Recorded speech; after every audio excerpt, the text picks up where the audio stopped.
Welcome to the Launch Family Podcast, where we make sense of modern parenting one real conversation at a time. I'm your host, Jessica Shelley, a mom of six, former teacher, and your trusted friend helping you cut through the noise of today's parenting overload. If you've ever wondered how to better prepare your child for independence, self-advocacy, and real-world challenges as they grow, you're not alone. Here we talk with experts, parents, and educators who are passionate about child development, education, and confidence building so you can parent with clarity and purpose.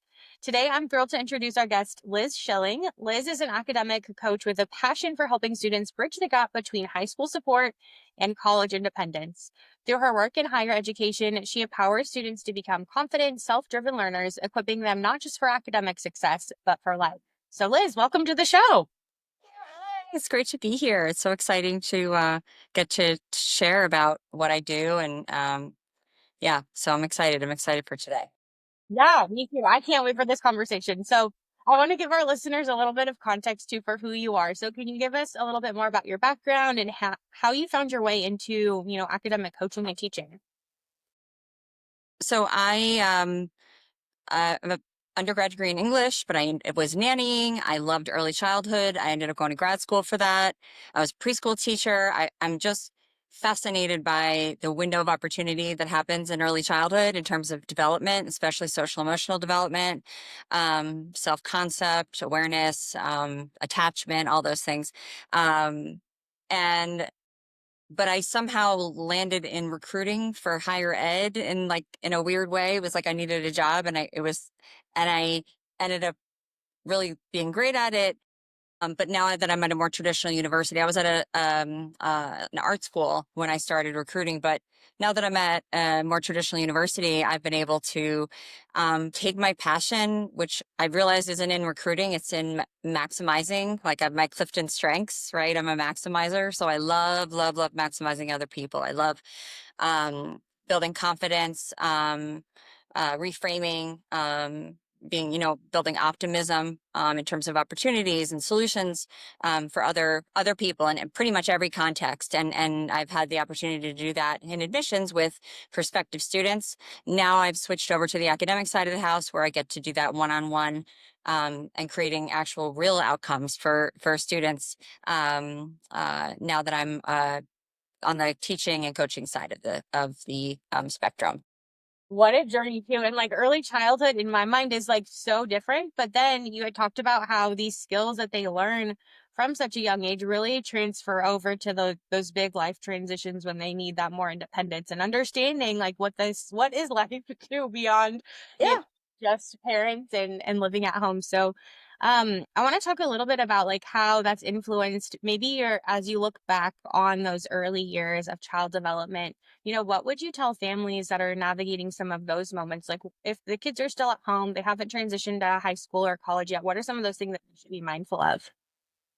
Think really really important, and I have the kind of the gift of hindsight, right? Saying, looking back, knowing what I know now about where college students come in, if they had started X, Y, and Z at this age at home, it would have kind of laid this foundation for them, and that's a big part of it. And I think um a piece of that, is um raising the bar in terms of expectations of your children, uh, and, expecting them to contribute in the home, expecting them to, um, you know, to work hard, or to, if they're struggling with something, well, did you ask your teacher for help?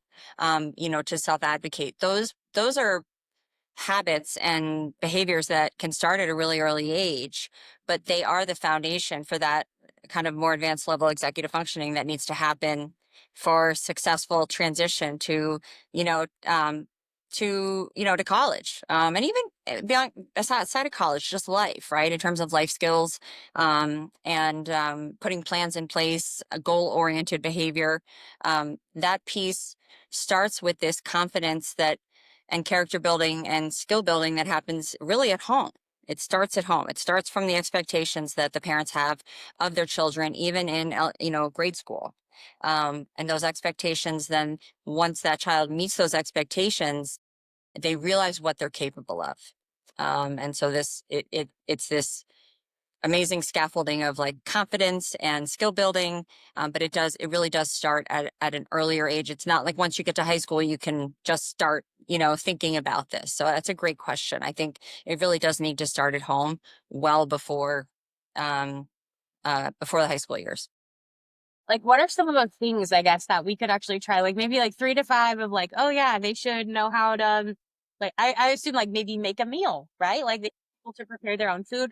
What are some other like examples of things that parents might be able to see and experience at home? That's great.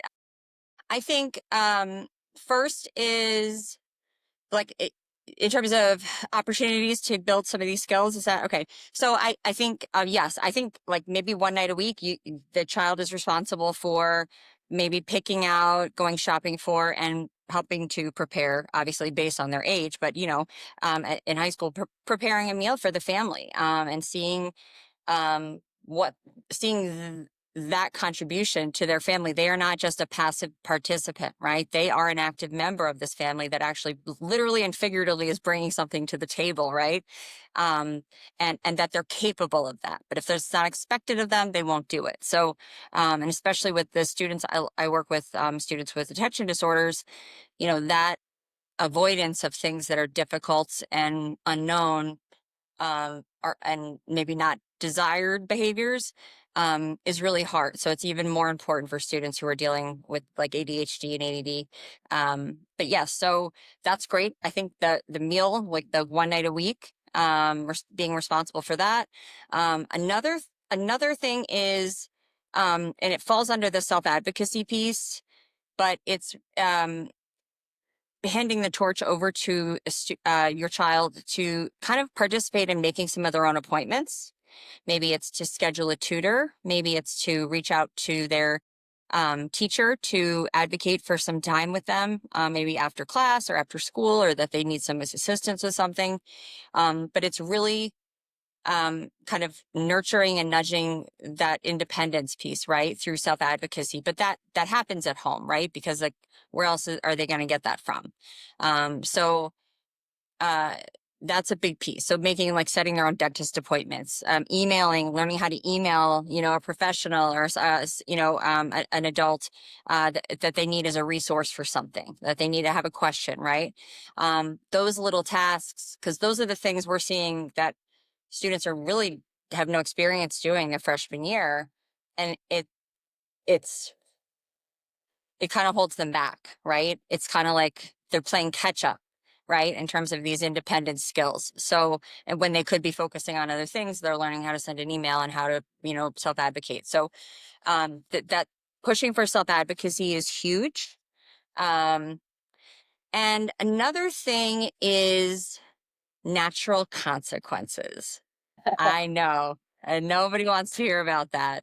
I love It it. it I love it it's so much. so important. It's so important because we, especially when you have students who have some kind of like learning difference, um, they may have accommodations in high school and stuff, but the reality is, once they graduate high school, that there's no real requirement to put all of these roadblocks in place. Your professor, isn't going to talk to your mom, about your mom can't call your professor about your homework.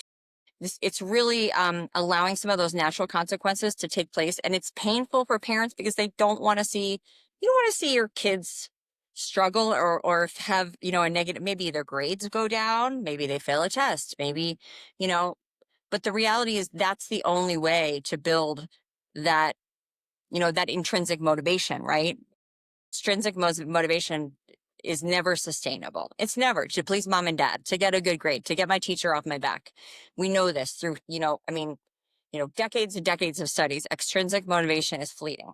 Um, and the intrinsic motivation and the reward from successful completion of, goals you have, tasks you have to complete through that intrinsic motivation is priceless, and it's really not able to be attained any other way.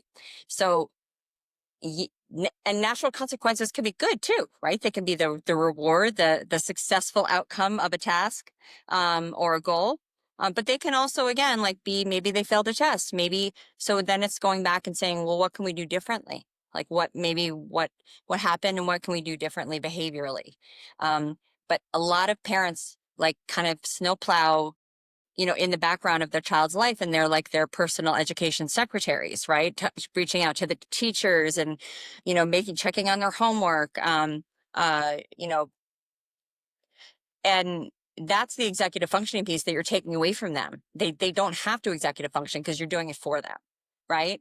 And you're also because you're also kind of like trying to prevent those natural consequences from happening, but then it creates this learned helplessness where the child kind of knows mom's going to take care of this for me. Like people in the background kind of arrange things for me and solve my problems. So there's no necessity for the child, student to do it themselves and to start learning those skills and building their executive functioning skills. That's a lot. It was a big answer, but No, I I think think it's really relevant. And I mean, I'm thinking too back to, this spring baseball season that I had with my boys. And I have three boys that all play baseball. My oldest is 9. The youngest that plays is 5. So we have a 5, 8, 9-year old. And I don't know what it was about this season, but it was just like unusually chaotic or something. Like we were going all over the place. And each one of my boys left their gear bag at home at one of their games or one of their practices. And we have intentionally not said, hey, do you have everything that you need? Because it's like, yeah. we say, hey, we're going to baseball. And then that's like, okay, what do I need in order to prepare for baseball? Yep. Those life skills. Yeah, Yep. everything is in their bag. Like all they have to do is grab their bag and they have to put their cleats on their feet. And my oldest, one day he forgot his cleats. It's like, how did you leave the house without cleats on your feet to go to baseball? And so he had to play his game in tennis shoes. And like the natural consequence is like he didn't play his best game. He didn't have cleats to give him the grip. And so he wore his cleats for the rest of the time for baseball. Bet he doesn't forget his cleats anymore. Nope. Exactly. Right. My youngest, he actually like left his baseball bag at the field after we got into the car. And so we went back to go find it and it wasn't there. And we were like, part of baseball is coming to baseball and coming back from baseball. We need to make sure we have all our things going and all of our things coming back. And he's like, Mom, that's my consequence. And turns out the coach had it because we've been talking about consequences quite a Oh, bit. you're doing a great job. Yeah, your kids they're gonna be Vocabulary. We're that's talking. awesome. But yeah, he like literally natural consequences for that. Like if you have things that you need to prepare rather than saying like, hey, do you have your cleats? Do you have your bat? Do you have your helmet? Being like, we're going to baseball. They need to think through that process of like, what do I actually need to do baseball? They've done baseball Hmm. like hundreds of times, so they already knew. Yeah. Um, but I think too, like my second son, he has ADHD, and so you talked a little bit about like even just like the life skills, and I'm thinking about how we're teaching him how to do laundry right now. And there's a process for how to do laundry. And if you don't switch like the washer to the dryer, like what happens to the clothes in the washer? Yes. The natural consequence, like, oh man, I got to start over and I got to run the whole cycle again. And now we're setting timers of like, oh, the washer's going to be done. Great. I'm going to go check and then switch to the dryer. But the more that they do it, the more confident that they feel. And they're like, okay, by the time he gets to college, I'm sure he's going to have laundry perfected. No question. But I love the But all. he'll also have built the confidence through doing that task, which may not have been desirable, but he has mastered it. And then that confidence, there's two ways you could go with ADHD. There's like this rumination cycle of I've failed in the past, so I'm likely to fail again. This is unpleasant. Here we go again. Ruminate, and it's like a life cycle, right? But it goes in the other direction too. When the like your son is, learning to do it, and then he builds that confidence instead of the ruminating on the negativity and the maybe prior, lack of success in an area, saying, I was able to do that. I think I can do this next thing too. I can do it. I might not like it, but I've mastered other, tasks in the past. So I think that's awesome. Yeah, and it's like part of those things where it's like mom's not going to be at college with you, mom's not going to live in your apartment with you to do your laundry. Like, so when you're talking about, that kind of hindsight piece, it's like I'm living in the hindsight. Like, what do I? And so I love that we're having this conversation too for all of the parents along the trajectory. If your kids are coming home from college, they can still do their own laundry. You may offer other things as an act of love, and get to see them, but um, you know, encouraging the independence, I think, is like the kind of tone that I'm hearing throughout our conversation. So, um, It's all about creating independence, independent learners and independent, you know, young men and women and people in society, right? In terms of having life skills, advocating for themselves, being resilient, being able to come back from difficulties or failures. So yeah, so all of that starts like right where you're at, right? Exactly what you're doing, which is awesome. Yeah, I want to touch back on you because you talked about self-advocacy as well. And so I'm thinking, that might be a little too early for, my 5 to 10-year-old age range. But maybe one of the things for self-advocacy is maybe like a restaurant, right? Like if they're going to order their own food or like speak up for what they like or don't like to enjoy to do or something. Can you give us more examples of how that could look in like a young. That and I think that's a great idea because it's an opportunity that's not developmentally inappropriate, but it still fosters independence and like confidence. Like, oh, I can take care of this myself, right? Even at 5, 7, 9 years old, that could totally be relevant. I'm trying to think of some other kind of examples of that.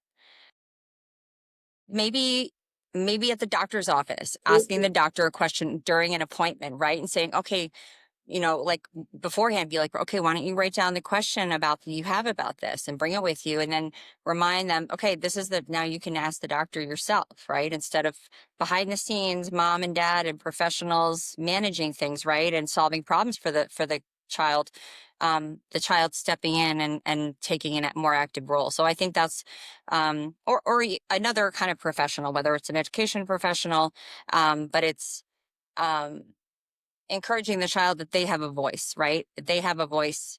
They are a autonomous person worthy of respect and worthy of being heard and listened to. And so I think that's especially when students are, I think, dealing with some kind of learning difference, attention disorder, um, kind of knowing that about themselves. The students that come into school, the college, start college, and have self awareness about how their learning difference really affects them, and then any strategies they've been able to implement, um, those students always do better. They always do better because they know that about themselves. They kind of own it as like, this is just something I struggle with. This is a challenge for me.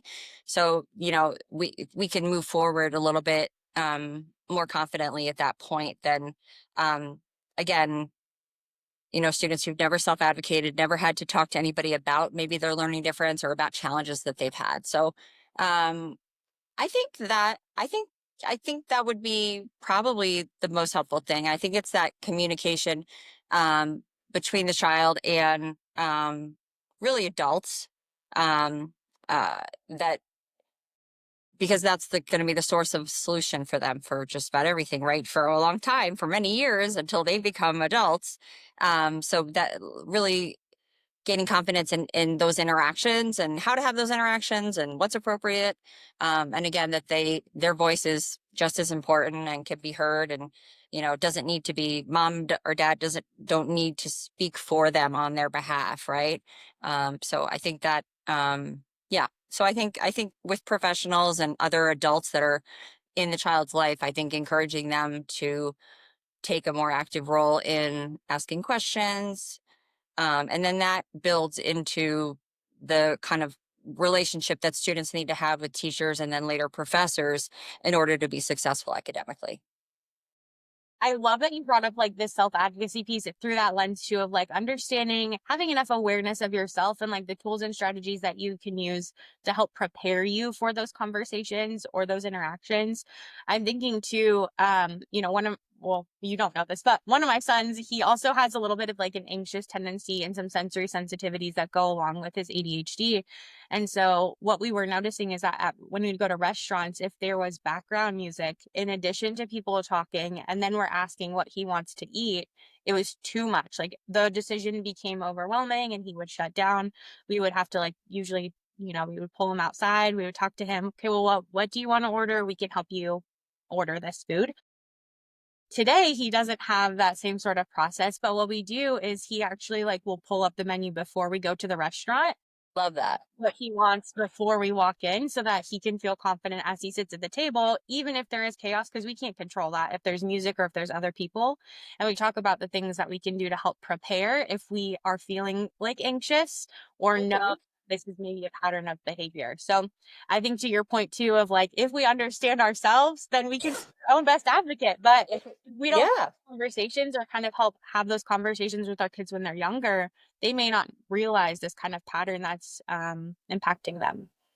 And that it's, maybe a shortcoming, but an area of challenge for them is really a aspect of their learning difference. It's not it's not a failure as a person or that their IQ isn't high enough. It's really just about, oh, this is really from my ADD, and so this is how I'm going to deal with it. Which I think is awesome that you guys. When you were talking about the restaurant, I'm thinking look up the menu online ahead, and then you said it. I'm like, that's brilliant. I mean, that makes perfect sense for your son to know that about himself and say this is the step that I can take to not have that be an overwhelming emotional process. I can do something for myself, instead of hoping mom and dad are going to soothe me right when this happens. I can take preventative measures, and again it's that self-awareness piece.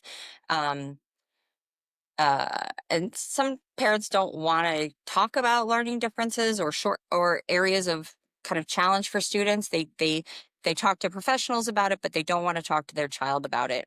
Um, but I think in this exact respect, in terms of what we're discussing and the example you just gave, um, it can be detrimental, because then again the child is expecting the parent to solve everything for them, to soothe them, to address all of the things that their learning difference may cause.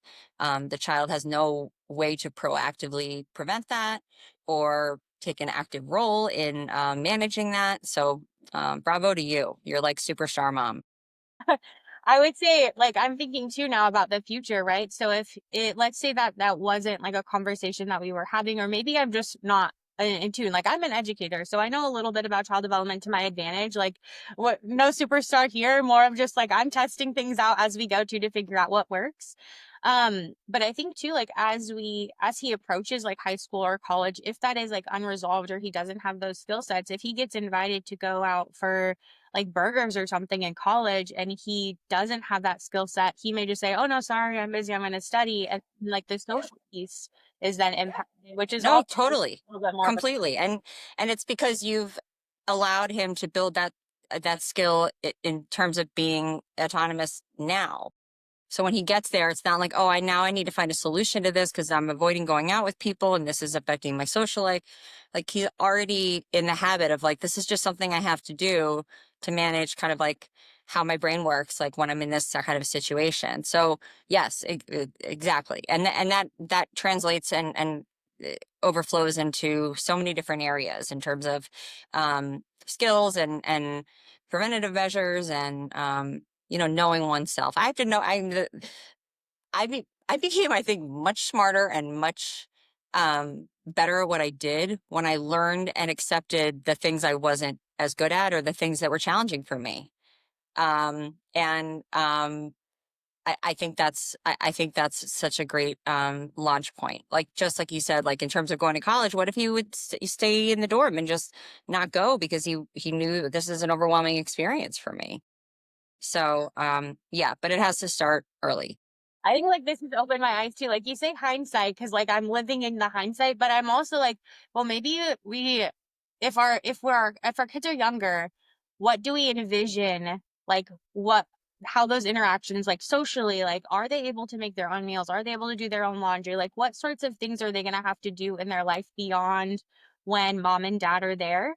And then like I think the whole kind of premise is like, how can we train them through that? With the support, with the care of like, hey, maybe try this or maybe try this, but then boosting their confidence. Like, so I think it's kind of like that twofold approach. Like what I'm hearing is, Yeah, yeah, you're really their coach. I mean, parents, you guys are really, we are actually, just I have a daughter now. So we, we're really their coach through these steps towards independence, right? In terms of helping them come up with solutions, not solving it for them, not, don't worry about it, I'll take care of it. Let me talk to your teacher. Let me get this specialist on board to write a letter so you don't have to do X, Y, and Z. You know, really inviting them in to be an active participant. And I think, you know, my education background in coaching is in traditional life coaching, right? So that translates into that adulthood, right, in terms of goal directed behavior. So um, yeah, so um, I think it's super important. I think starting early is just super important. What advice would you give to parents that are maybe nervous about like stepping back as their child matures? Yes. You can only do Yes. so much. Like we always want to be there, but I mean, maybe there's some anxiety or things too from the parenting standpoint. No, it absolutely. And to be honest with you, I think, and I will tell parents this, during like information sessions about our program at the university. Um, the transition for them may be harder than for their child. Yeah. Yeah. Mm-hmm. Yep. Again, going back to those natural consequences, like if I don't sit with him and if I don't go talk to him every day and check what his homework is, right? And did he do this and he won't do it. Well, then, it, you know, then he's going to have consequences from that. He likely, and just like your son with the cleats, like probably won't do it again. Right. So, it's, you know, um, the natural consequences piece has to come back into play. I think that's it, as uncomfortable as it is. When parents step back, children step up. It's the best way to put it. We don't always allow children and students to find out what they're really capable of if we're in front of them, removing the barriers, right? Asking for, 30 pages of accommodations when they don't really need that. But it's again creating this learned helplessness. And so expecting more, raising the bar, um, is really, it's just, it kind of has to happen. It's hard. It's uncomfortable. But the cool thing, and it was hard for me too when I first became a coach, and I will explain. I wanted to solve problems for my students. Like I felt like their mom. Like I'm like, okay, here's what you need to do. Here, just email this person and we'll just solve this. And um, that student didn't really make as much progress as the student that I said, well, have you spoken with your professor about that? Um, what what's going to happen now? Are you going to pass the class? Okay, so what can you do about it? Like really inviting them to start being a proactive problem solver in their own life, and then preventative. So yeah, I think it's hard for parents. It's hard. We acknowledge that, we know that. But the parents that do step back, I will tell you, the parents that step back, their children do better. They do better because kids will step up. They will step up. If given the opportunity and the necessity to, right? If it's necessary for them to be able to play baseball with the right shoes on, right? If they, you know, they will step up. If it's necessary for your son in order to be able to go out to eat with you guys, now he knows I have to kind of do this little extra thing online because it helps me. He will do it, right? So it's giving them the opportunity um, to do that. But again, it's hard. We acknowledge that as coaches, and again, that's the hardest transition. We think it's the students tend to be more resilient. Um, uh, it's hard to let go as a parent, but trusting that when you step back, your kid will step up. So I love that perspective too, because I think it hits in the heart, right? Like we want what's best for our kids. We want to take care of it, minimize the boo-boos, all of the things, right?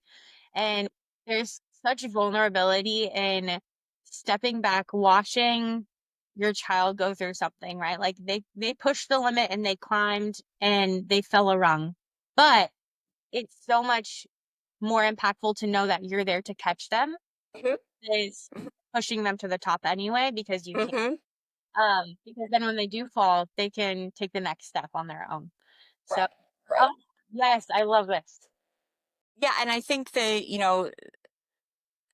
stepping back, you are not, yes, you are allowing natural negative consequences to happen, but as I mentioned before, the ownership of success, and the character that builds and the confidence and the self concept that builds, self awareness, the kind of metacognition, like all of that stuff, when they do succeed, right? If parents are always stepping in, you're not giving them the opportunity to be like, I can totally do this. I can do this. I figured this out. It was hard and uncomfortable, but I can do it. So yeah, I think it's difficult, but again, necessary. Well, looking ahead, what excites you the most about the work that you're doing with students and families and what that unlocks for their future? That's a great question. I I was last year got certified in cognitive behavioral coaching. So some of the work I'm doing is addressing like distorted thoughts that students have, like about themselves. Like, I'm not a good student. I'm bad at math. I always fail tests. I'm terrible at this. I'm just not good at school. I mean, I've had some of the things and some of this messaging that they've created themselves just from having failed before. Some of it is messaging that actually came from like maybe a prior teacher, which makes me pretty upset. But unfortunately, or kids, maybe being bullied or teased in school. Um, so you know, being able to address some of the negative thinking that goes along with academics, academic success, academic failure, prior academic failure, and that bringing those beliefs into their current situation, and being able to kind of acknowledge those and how those are affecting the student. That's exciting for me. I love that. I love this training. I love cognitive behavioral, coaching therapy. I think it's amazing if we can really address the thoughts. The thoughts are what create the feelings, and the feelings create behavior, right? So if we can go back to the root and challenge those thoughts, right, and reframe them, the reframing piece is huge too, in terms of students seeing something one way and saying, well, what about if you considered it like this? What if it actually was like this? Or have you thought about it like this?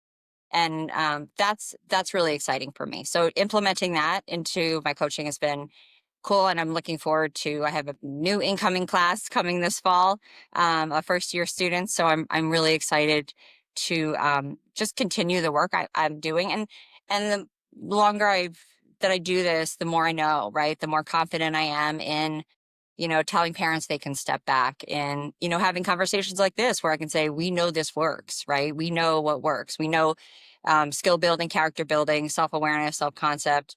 That those things happen through natural consequences, good and bad. And that means, so I, I think it's all exciting. I think, uh, but I'm really looking forward to, again, using this cognitive behavioral coaching. I think it's going to yield some spectacular results for students.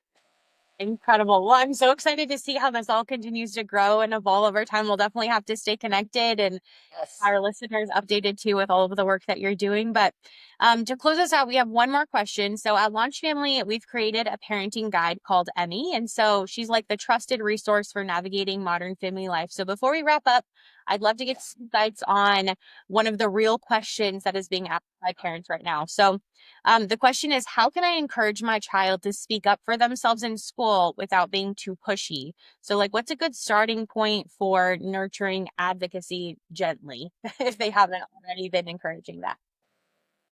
Think the pushiness can come, I think, in the older years where students are more emotional about it. So I think the advocacy can start in grade school. I think even just for asking for help in during a class, um, like a class activity, right? Building that relationship with their occupational therapist, their teacher, their assistant teacher, whoever it is that they're building that relationship. I personally grew up thinking if I didn't know something, it wasn't okay to ask. You just had to pretend like you knew, and then you had to feel, and then I ended up feeling bad about the fact that I didn't know it. I didn't understand it was okay to just ask for help. So I think, you know, starting that skill in terms of, instead of coming home and saying, I didn't know what I was doing, well, what happened? Was your teacher there? Like, were you given instructions? Did you ask one of your classmates? So I think that self-advocacy piece is big. And I think also for students, asking their peers for help, because that's a huge resource in college is, peers, right? Their peers. And students who can connect with one or two people in their classes get like a full letter grade higher because they have that authentic kind of source, right, to the information that they need. So I think there's definitely ways that a child can start doing that. It doesn't have to come across as pushy or obnoxious. And that way they can start really being more resourceful, and getting the help that they need. Incredible. Well, Liz, thank you so much for sharing your expertise, insights, and encouragement with us today. The work that you do reminds us that independence isn't just about letting go, but it's more about preparing your children with the skills, resilience, and confidence they need to build that meaningful life in the future. So, for our listeners, if you've loved today's conversation, be sure to subscribe, leave a review, and stay tuned for updates from Launch Family. We'll link to Liz's LinkedIn where you can reach out to her about coaching resources in the show notes so you can also learn more and connect. Until next time, remember, parenting is about raising capable, confident individuals, and every small step today prepares them for a thriving tomorrow.